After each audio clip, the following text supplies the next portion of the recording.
isang religious movement ang nakiisa sa anti-poverty program ng Iglesia ni Cristo. Sinabi ni Ginoong Eddie Villanueva ng Jesus is Lord Movement, malaki ang papel ng mga religious organization para matulungan ang mga may hirap at nangangailangan. Binati rin ni Villanueva ang Iglesia ni Cristo sa livelihood at eco-farming projects ito sa may hirap na komunidad. Naritong report. Nakikiisa sa Iglesia ni Cristo si Ginoong Eddie Villanueva ng Jesus is Lord o JIL Movement sa pagtataguyod ng mga civic at socio-economic programs para iangat sa kahirapan ang mga mamamayan. Ginawa ni Ginoong Villanueva ang pahayag kasunod ng courtesy call na ginawa sa tagapamahalang pangkalahatan ng Iglesia ni Cristo, ang kapatid na Eduardo V. Manalo sa tanggapang pangkalahatan sa Sentral. Sinabi ni Ginoong Villanueva na malaking papel ang ginagampanan ng mga religious organization para tulungang mapabuti ang pamumuhay ng bawat mamamayan at labanan ng kahirapan.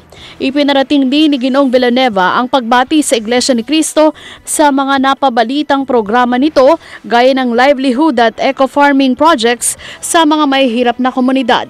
Ako, ang aking paniniwala, ang mga religious organizations ay dapat na yung mga prinsipyo ng Diyos na pagmamahal, hindi lang sa Diyos, kundi pagmamahal sa bayan, pagmamahal sa kapwa, at saka sa tinatawag na good governance, yung matuwid na pamamahala para mapabilis ang pag-unlad ng ating bayan, malabanan natin yung evils of poverty. Kaya ako'y ang tingin ko sa aking pag-aaral at research, ang JIL movement, maging ang INC, ay parehong merong burden sa social responsibility na mapaunlad ang kalagayan ng mga mamamayan nating kababayan. Kaya sabi ko nga kay Eduardo, natutuwa rin ako dahil nababasa ko yung mga social, civic activities, yung pagtulong sa mga may hirap.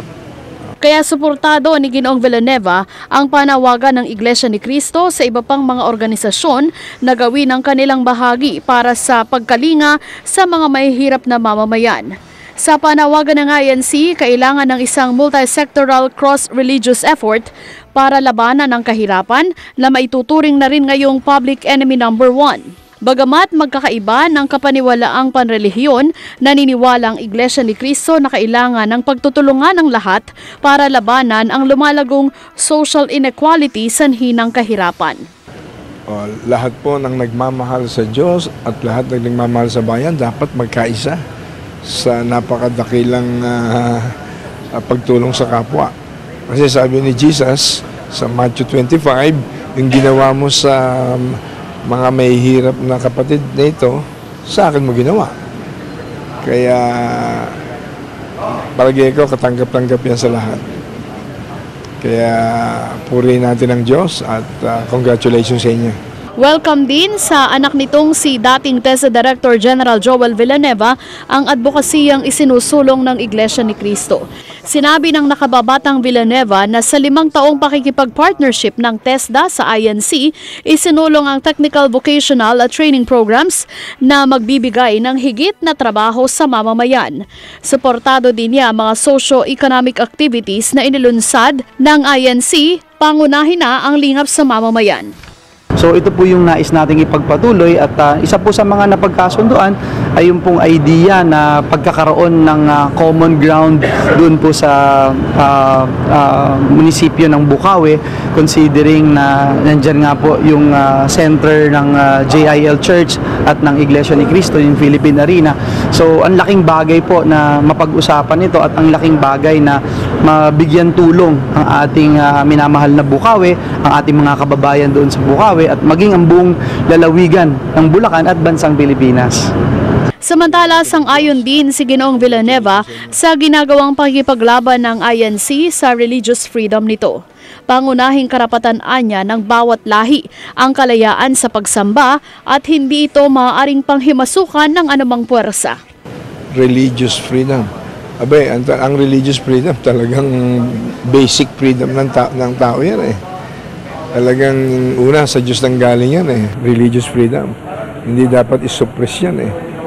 aktivista pa ako, pinaglalaban ko na yun eh, yung religious freedom. Hindi po pwede ang tinatawag na interference of any forces, ano. Natin yan eh. Yan ang ating number one nating freedom eh, yung sambahin, paglingkuran, ang Diyos na lumikha sa atin. Kaya there is no question to that. Kaya sabi ko nga ang freedom of worship, religious freedom, the most basic human rights ng lahi ng tao na dapat igalang ng lahat.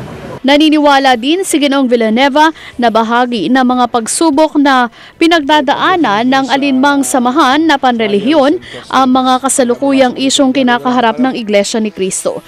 Pero nakikitaan niya sa mga panahong ito ang katatagan ng kapatid na Eduardo V. Manalo sa pagharap sa mga usapin. Alam mo, natural lang naman sa mga religious groups nagkakaroon ng ganyang mga testings and trials. Walang exempted dyan eh. Kami, naranasan din namin lahat yan eh. No? Basta ang mahalaga, patuloy tayong maging matapat sa Diyos at sa calling ng Panginoon. At the end of the day, lahat naman tayo haharap sa Diyos eh. Kaya yung talagang patuloy tayong maging matapat sa Panginoon. We don't need the applause of men. Sabi nga ni St. Paul, if I will seek the approval of men, I cannot truly serve God. Kaya ako'y natutuwa naman. Ang tingin ko kay Eduardo, puno siya ng